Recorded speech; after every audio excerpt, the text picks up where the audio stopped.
Sejak reformasi di tahun 98, belum ada satu presiden pun yang berani mengusik keluarga Cendana. Pertama, karena mereka menghormati mantan Presiden Soeharto, yang biar bagaimanapun selama 32 tahun memimpin Indonesia punya pengaruh besar di hati para politikus di negeri ini. Kedua, karena kekayaan dan jaringan Cendana yang begitu kuat dan besar, sehingga ada kekhawatiran kalau keluarga Cendana diusik, jaringan mereka akan bergerak dan membuat konflik di beberapa daerah.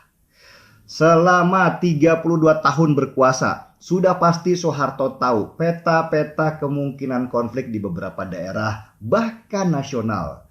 Kebencian terhadap etnis Cina, salah satu contohnya adalah bibit yang dipelihara sejak lama dan dibenturkan kalau ada kesempatan.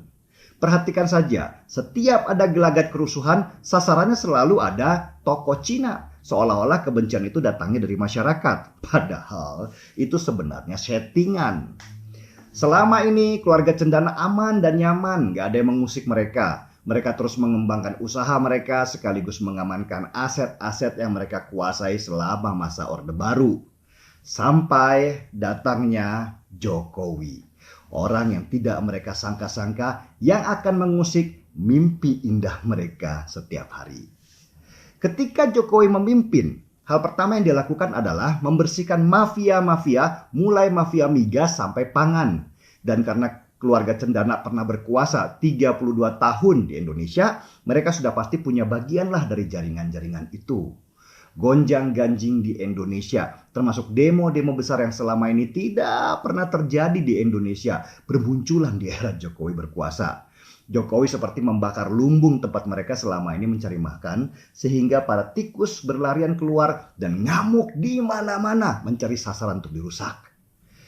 Dengan dana yang begitu besar yang dikumpulkan dari mengeruk kekayaan Indonesia setiap bulan, jaringan mafia itu menggunakan ormas-ormas untuk menggoyang pemerintahan lewat demo-demo besar dan potensi kerusuhan.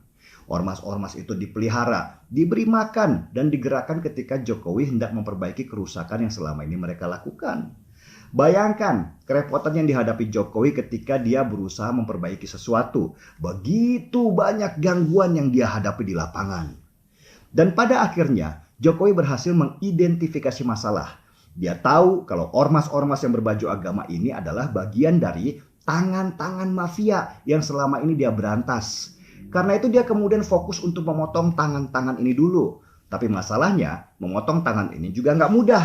Putus satu, tumbuh satu. Semakin besar sehingga harus dicari di mana sih titik pusat kelemahannya. Selain itu, Jokowi juga mulai memerintahkan jajarannya untuk menginventarisasi aset-aset negara yang selama ini dikuasai oleh swasta.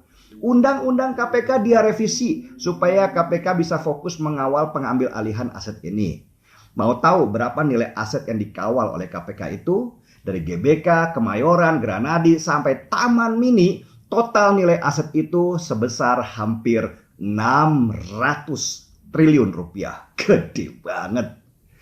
Gedung Granadi yang kemarin dikuasai Tommy Soeharto sudah disita pemerintah lewat pertarungan alot di pengadilan.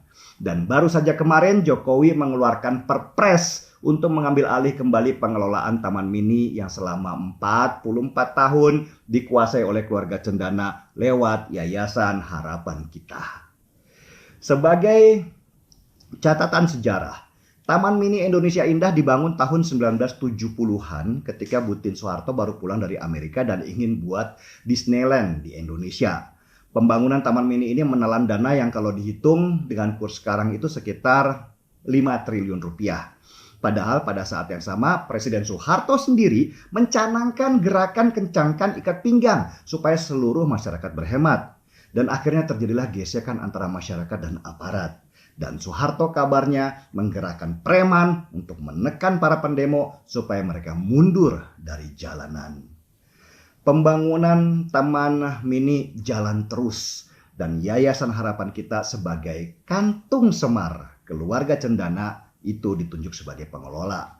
Gila memang, duitnya dari negara, berdiri di atas tanah negara, yang dapat hasilnya swasta. 44 tahun keluarga Cendana mendapat keuntungan besar dari Taman Mini Indonesia Indah dan begitu mereka menunggang pajak miliaran rupiah lagi.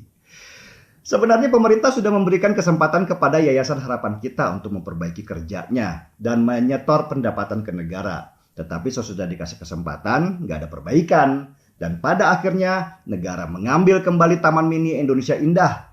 Berapa nilai Taman Mini itu sekarang? Diperkirakan nilainya 20 triliun rupiah. Dahsyat kan? Itulah kenapa sejak lama saya mendukung Jokowi. Dialah putra reformasi sebenarnya. Dan di tangan Jokowi, negara ini dipulihkan pelan-pelan meski masih jauh dari sempurna. Pertanyaannya, Jokowi selesai dalam waktu 3 tahun inilah kurang lebih. Siapakah kira-kira orang yang tepat untuk meneruskan tongkat estafetnya?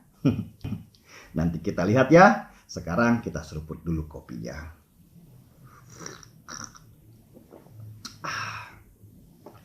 Markibong, mari kita bongkar semua.